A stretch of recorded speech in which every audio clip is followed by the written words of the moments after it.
watch Chris Buescher, you know, I said earlier, it's like watching a pitcher throw a no-hitter, and we were in the 6th inning, and guess what? Now we're in the top of the 9th. Okay, I mean, you're starting to count strikes. This young man has never won a nationwide race. The significance of it feels that important, and it comes down to doing everything right, not making mistakes, and having enough fuel. A prototypical Roush driver is Chris Buescher. Ran in the ARCA Series for that team, for Roush Fenway Racing.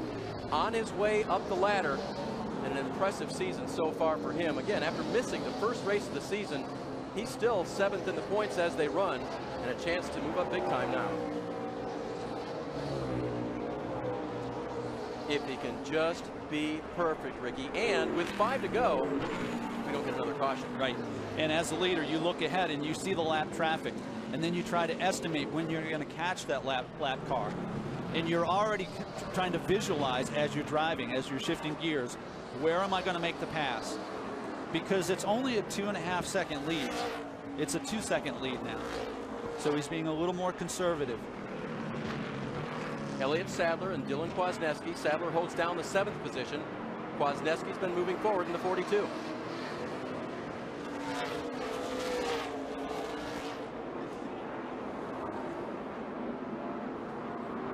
See Trevor Bain go through in Roush Fenway car as well. There's Carlos Contreras in the 44. Has had a decent run today. Looking for another red and white car with a patient champion on board today. That's Ryan Reed. Remember, his car crashed in qualifying. He had to start at the back of the field, Ricky.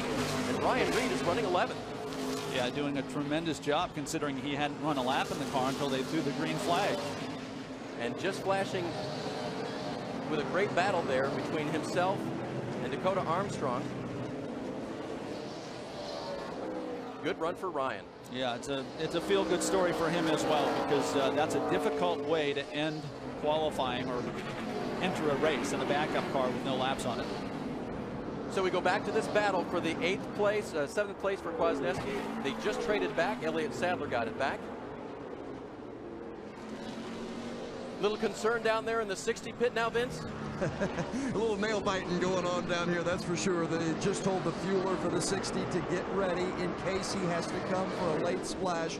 The crew chief Scott Graves radioed to Chris Buescher a moment ago and said, save me a little if you can. Lift going into the corners. Chris said, no problem.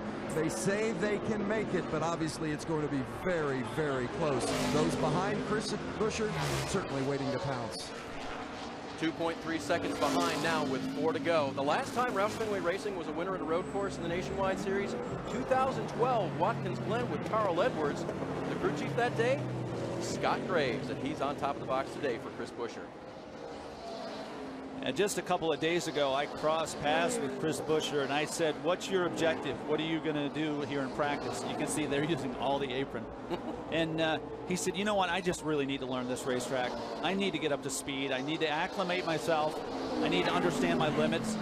And he hasn't appeared to me like a driver that didn't know where the limit of the race car was or the limit of the racetrack. He's honestly raced today like he had been here for a decade. So, Ricky, what are the drivers who can now see him with just under 2 seconds gap? What are they thinking, Regan Smith and Brian Scott? Well, the best chance that they have is to get close enough to make him use fuel. In other words, if they can close the gap, then there are no free lunches for Chris Buescher. He's going to have to race aggressively and try to maintain that lead. But with the lead of 2 seconds, he can be a little more conservative. So they want to force his hand, whether it be by forcing him into a mistake, which we haven't seen, or the use of more fuel. See Chase Elliott there in 4th. He can see the front. Just needs a couple of mistakes in front of him. I haven't seen the 60 car out of shape. I've seen the 7 car out of shape. I've seen the 2 car out of shape. The 9 car has been very solid. You know, now at this point, 2 laps to go, and you've never won a Nationwide Series race, and you're wondering about fuel, and he's done everything right, and guess what?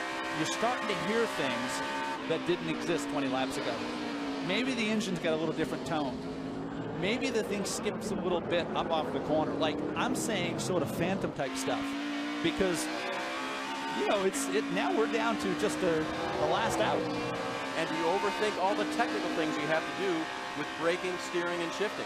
Exactly, and that's where you're most at risk. So to the point where he can maintain his composure and do what he's done for 88 laps, he's going to win this race if he has enough fuel. Beginning of our show, we talked about the opportunity presented here for drivers like Chris Buescher.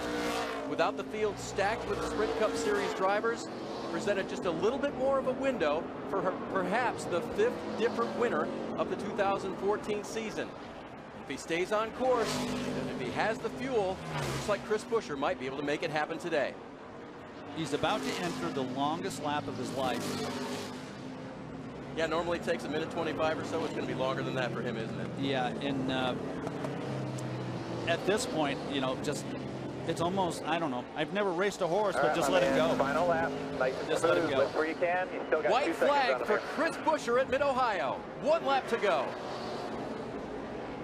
Nice and smooth. He uses all the racetrack. By using all the racetrack, means you can actually use less brake. Getting in the corner, let the car roll. When you start to tighten up the corner, that means you're using more brake.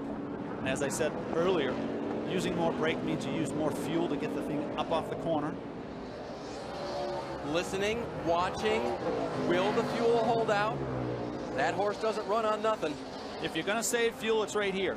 The longest stretch of the racetrack, high gear, 160 miles an hour, and it doesn't surprise me that the 7-car Regan Smith closed in that section of the course. In his mirrors, lap traffic, slower traffic up ahead for Chris Buescher.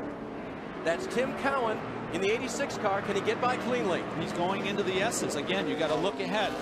Try to anticipate as you're closing on him when you're going to catch him. You don't want to catch him into turn 9. You want to try to make the pass before you get to turn 11. Cowan out of shape. Here comes the leader, Buescher. Not going to happen, so he needs to yield here. The lap car needs to go high. Smoothly, but blocked by the lap car. He is all over Cowan trying to push him out of the way. And he From the handles it carousel. himself. He takes did. control. He moves out. The 86 car, the 60 of Chris Buescher is going to win at Mid-Ohio. That is a great story and fun to see. Nice job.